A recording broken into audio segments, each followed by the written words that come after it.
السلام علیکم ناظرین، میں آپ کا میزبان محمد فیضان پاک وطن ٹی وی نیو یارک اسلام آباد کے اسٹوڈیو سے آپ کی خدمت میں حاضر ہوں۔ ناظرین، آج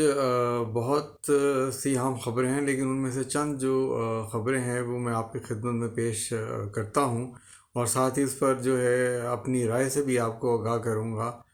لیکن اس سے پہلے ہم آگے بڑھیں، آپ سے گزارش ہے کہ آپ ہمارے چینل کو سبسکرائب کیجئے،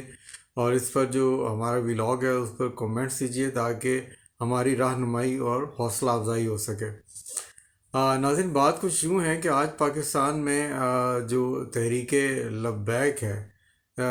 TLP تحریک لبیک پاکستان، اس پر جو ہے پابندی کا جو ہے اعلان کرنے کے بعد اس کا جو ہے نوٹیفیکیشن بھی جاری کر دیا گیا ہے۔ لیکن یہاں میں آپ کو دو بڑی اہم خبریں جو ہیں وہ بتانا چاہتا ہوں کہ تحریک لبیک پر حکومت نے تو پابندی لگائی ہے، مگر اس پر ابھی پابندی لگی نہیں ہے۔ تحریک لبیک جو ہے وہ الیکشن میں بھی حصہ لے سکتی ہے، اور جو اپنی سرگرمیاں ہیں وہ بھی فی الحال جاری رکھ سکتی ہے، کیونکہ تحریک لبیک پر پابندی کے لیے حکومت کو جو ہے وہ ایک ریفرنس ہے سپریم کورٹ میں وہ دائر کرنا پڑے گا۔ لیکن ابھی تک حکومت نے یہ ریفرنس سپریم کورٹ میں دائر نہیں کیا، اور اس ریفرنس میں یہ ریفرنس 15 سے 30 دن کے اندر 15 دن کے اندر میرے خیال میں جو ہے وہ حکومت نے دائر کرنا ہے اس نوٹیفیکیشن کے بعد، اور اس میں سپریم کورٹ کے اندر جا کے حکومت کو یہ ثابت کرنا پڑے گا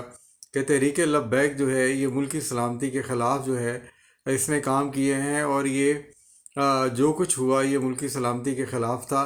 اور اس پر جو ہے وہ جو پابندی کا نوٹیفیکیشن جاری کیا گیا ہے وہ بالکل درست ہے۔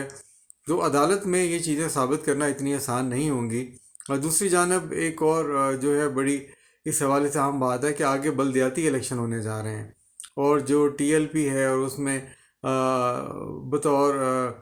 بقول جو وزیر اعلیٰ پنجاب کی جو ترجمان ہے اور جو وزیر اطلاعات ہیں عظمیٰ بخاری، ان کا یہ کہنا ہے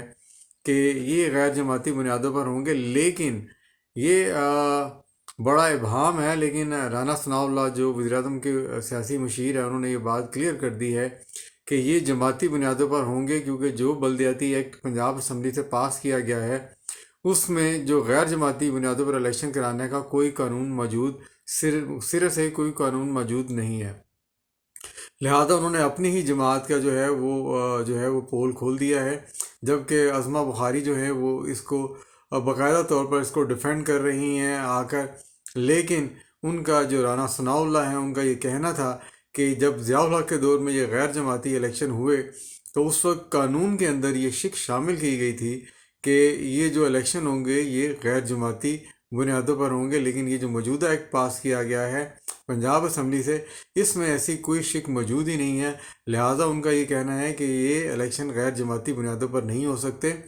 اور اگر ایسا ہوا تو سیاسی جماعتیں اسے چیلنج کر دیں گی۔ لیکن عظمیٰ بخاری کو یہ بات شاید سمجھ میں نہیں آئی، وہ ابھی تک بہرحال اصرار کر رہے ہیں اس بات پر کہ یہ جماعتی بنیادوں پر نہیں ہوں گے۔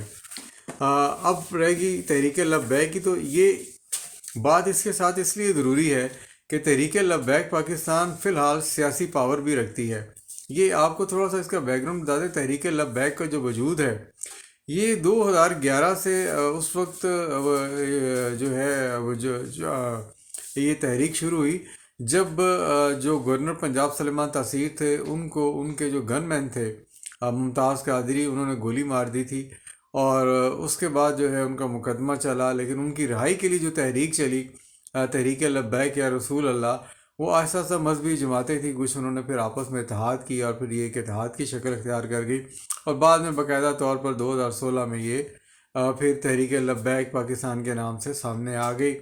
اور اس کے تحت جو ہے پھر وہ احتجاج بھی ہوئے اور پھر الیکشن بھی انہوں نے جیتا۔ اور وہ یہ جو تحریک لبیک ہے یہ الیکشن کمیشن آف پاکستان میں ایک سیاسی جماعت کے طور پر بھی یہ رجسٹرڈ جماعت ہے، لیکن بہرحال ان کی جو سیاسی حیثیت ہے ابھی تک اس کو چیلنج نہیں کیا گیا ہے۔ لہذا جب لاسٹ ٹائم بھی عمران خان کے دور میں بھی اس جماعت پر الیکشن پابندی لگی تھی 6 ماہ کے لیے، کیونکہ 6 ماہ کے بعد ہٹا لی گئی تھی، تو اس وقت بھی اس جماعت نے کراچی سے جو الیکشن ہوئے تھے، ضمنی الیکشن یا جو الیکشن ہوئے تھے، اس میں باقاعدہ طور پر سیاسی جماعت کے طور پر حصہ لیا تھا۔ لہذا میرا نہیں خیال کہ اس جماعت پر جو پابندی لگے گی بات اس سے کوئی آگے بڑھے گی، کیونکہ یہ ایک مذہبی اور سیاسی جماعت ہے،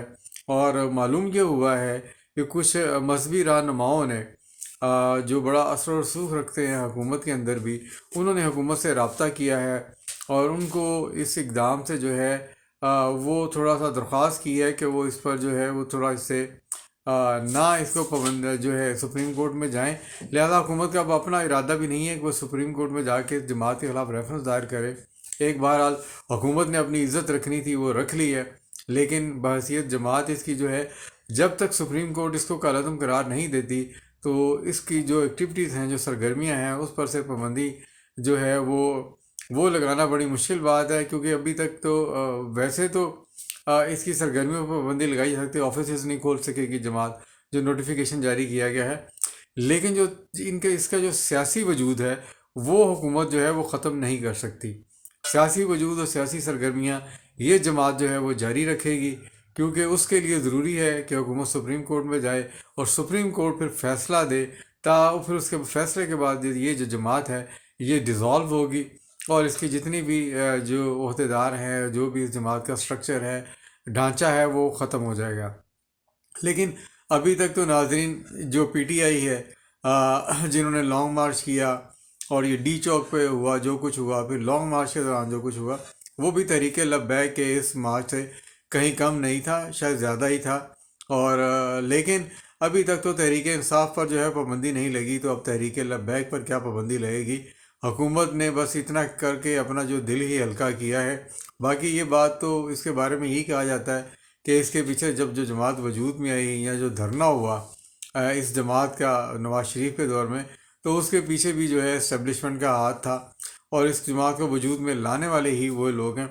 لیکن ابھی جو کچھ ہوا ہے یہ سارا ایک معمہ ہے۔ جب غزہ کا معاملہ حل ہو رہا تھا تو اس جماعت کو جو ہے وہ اس اعلان کی کیا ضرورت پیش آئی غزہ کے معاملے پہ کہ جی ہم امریکن ایمبیسی جانا چاہتے ہیں اور یادداشت پیش کرنا چاہتے ہیں، جبکہ یہ معاملہ تو حل ہو رہا تھا اور دنیا کے بہت سارے ممالک اس پہ متفق تھے۔ بہرحال یہ ایک راز ہے، کیا کوئی اندر سے ان کو کسی نے اس بات پہ راضی کیا، یا یہ ملک کے اندر کوئی کسی قسم کی خانہ جنگی یا کوئی اور کوئی چیز یہ کرنا چاہ رہے تھے، شر پسندی کے اس مذہبی جماعت کے۔ اس میں دوسرا ایک اور بھی جو بڑی اہم بات ہے، وہ جو بلاسفیمی گینگ ہے، جس کے بارے میں یہ باتیں سامنے آ رہی ہیں کہ وہ باقاعدہ طور پہ لوگوں کو بلیک میل کرتے تھے۔ ایک گینگ ہے جس میں ایک وکیل کی سم استعمال ہوئی، اس وکیل کا تعلق بھی بتایا جا رہا ہے کہ ٹی ایل پی سے ہے، یا وہ خود جوڑتے ہیں اپنا تعلق۔ اور یہ جو گروپ تھا یہ بلاسفیمی کے نام پہ انہوں نے لوگوں کو بلیک میل کیا، اور کئی نوجوانوں کو انہوں نے پھنسا کر، جنہوں نے پیسے دیے ان کو تو کچھ نہیں کہا، لیکن جنہوں نے پیسے نہیں دیے ان کے خلاف جو ہے بلاسفیمی کے مقدمات درج کرا دیے۔ اس سے بھی اس کا تعلق جو ہے وہ جوڑا جا رہا ہے۔ اور بہرحال ابھی جو کچھ ان کا مال و متاع جو سامنے آیا ہے چھاپوں کے دوران، وہ بھی ایک حیران کن بات ہے۔ ایک سیاسی مذہبی جماعت کے پاس اتنا پیسہ جو ہے کیش کی شکل میں جو وہ نہیں پڑا ہونا چاہیے، کیونکہ اگر یہ ایک سیاسی جماعت بھی ہے تو اس کے تمام اکاؤنٹس جو ہے وہ کلیئر ہونے چاہیے، اور تمام کی تمام جو اس کی جو اماؤنٹس ہیں، جو اثاثے ہیں، وہ باقاعدہ طور پر سامنے ہونے چاہیے، اور اس کا اندراج ہونا چاہیے تھا۔ لیکن یہ ایسا کیوں ہوا؟ یہ بھی ایک بڑا تاریخ پہلو ہے اس کا، کہ ان پیسوں کا انہوں نے مینشن ہی نہیں کیا تھا کہیں بھی۔ اب تحریک لبیک کے لیے یہ ہے کہ اس پر پابندی جو ہے حکومت نے جو لگائی ہے وہ ایک جو ہے وہ مذہبی جماعت کی حیثیت سے تو ہو سکتی ہے، لیکن سیاسی جو اس کا کردار ہے حکومت اس کو کم نہیں کر سکتی جب تک کہ سپریم کورٹ اس کو کالعدم جو ہے وہ قرار نہ دے دے۔ لہذا یہ بڑی واضح بات ہے کہ یہ تحریک لبیک جو ہے وہ قائم دائم رہے گی، اور یہ سب جو چیزیں ہیں عارضی ہیں، جیسے عمران خان کے دور میں 6 ماہ کے لیے پابندی لگی، اس کے بعد جو ہے پھر ہٹا دی گئی۔ لہذا اس پر ابھی میرا جو اپنی رائے ہے کہ یہ پابندی عارضی ہے، یہ ہٹا دی جائے گی، کیونکہ ان کا پولیٹیکل رول جو ہے وہ برقرار ہے، اور یہ اسی طرح دیگر سیاسی جماعتوں کی طرح سیاسی سرگرمیوں میں بالکل حصہ لے سکتے ہیں، اور الیکشن میں بھی حصہ لے سکتے ہیں۔ ایک اور بڑی اہم خبر یہ ہے کہ افغانستان نے بھارت کی شہر کے اوپر جو ہے دریائے کنڑ کے اوپر جو ہے ڈیم بنانے کا فیصلہ کیا ہے۔ یہ وہ دریا ہے جہاں سے چترال کے راستے پاکستان میں پانی آتا ہے، اور ہمارے ان علاقوں کو سیراب کرتا ہے، شمالی علاقہ جات کے، جہاں پر اس کی ضرورت ہوتی ہے۔ تو یہ بھارت جو ہے وہ افغانستان کو بھی شہ دے رہا ہے۔ ابھی تک جو ہے وہاں پہ جتنے بھی ہنگامے ہوئے، جتنے ہنگامے افغانستان سے جو فائرنگ ہوئی پاکستان کی، اس میں دہشت گردی کا جو ایلیمنٹ ہے، یہ سب بھارت کی شہ پہ ہو رہا ہے، اور بھارت ہی ان کو فائنانس کر رہا ہے۔ اس کا مذہب سے جو یہ طالبان ہیں ان کا تو مذہب سے دور دور کا واسطہ ہی نہیں ہے، شاید ان کو تو مذہب کا پتہ بھی نہیں ہوگا کہ مذہب اسلام کہتا کیا ہے اور اس کی ریکوائرمنٹ کیا ہے۔ جو ہم نے پڑھا ہے کتابوں میں یا قرآن پاک میں وہ اس طرح کے حالات نہیں۔ یہ تو جہاد ان کو کرنا تھا تو یہ غزہ جاتے، ہندوستان میں مسلمانوں کی جو پسے میں ان کی مدد کرتے، کشمیر میں جو مسلمان ہیں ان کی مدد کرتے، یا دنیا میں جہاں کئی مسلمان تکلیف میں ہیں ان کی مدد کو جاتے۔ مگر یہ تو پھر جو ہے وہ کیا کہتے ہیں پنجابی میں، پہنچو کے پھر ہی پاکستان تے آئے اندے نے، پاکستان کا جو ہے وہ آگے بارڈر پہ فائرنگ کرتے ہیں پاکستانی جوانوں کے اوپر، تو ان کا اس چیز سے کوئی لین دین نہیں۔ اب جو ہے کل وہ دوحہ میں جو ملاقات ہو رہی ہے طالبان کے ساتھ ایک اور، اس میں جو سنا ہے کہ انٹیلیجنس چیف جو ہیں وہ اس لیول کی ملاقات ہے، وہ ان کے ساتھ جو ہے بات چیت کریں گے اور ان سے کریں گے، تو لہٰذا دیکھتے ہیں اس کا آؤٹ کم کیا آتا ہے۔ لیکن ایک بات ظاہر ہے کہ بھارت نے اس طرح کی چال چل کے جو ہے جو سی پیک کا دوسرا مرحلہ تھا اس کو روکنے کی کوشش کی ہے، کیونکہ سی پیک کا دوسرا مرحلہ افغانستان اور پھر جو سینٹرل ایشین اسٹیٹ ہے اس کو ملانے کے لیے تھا پاکستان سے۔ لیکن بہرحال افغانستان کی طرف سے اس قسم کی جو شرپسندی یا پاکستان کے خلاف جو جارحیت کی گئی ہے اس سے اب یہ مکمل ہوتا ہوا یا شروع ہوتا ہوا نظر نہیں آ رہا ہے، اور چین بھی صورتحال کا جائزہ لے رہا ہے، اور دیکھتے ہیں کہ اب جو ہے چین اس میں اپنا کیا کردار ادا کرتا ہے۔ لیکن چونکہ بھارت اس میں کود کے آ چکا ہے، لہذا طالبان کو بھی عقل کرنی چاہیے کہ وہ کن کے ساتھ جو ہے اس ملک کے ساتھ جو ہے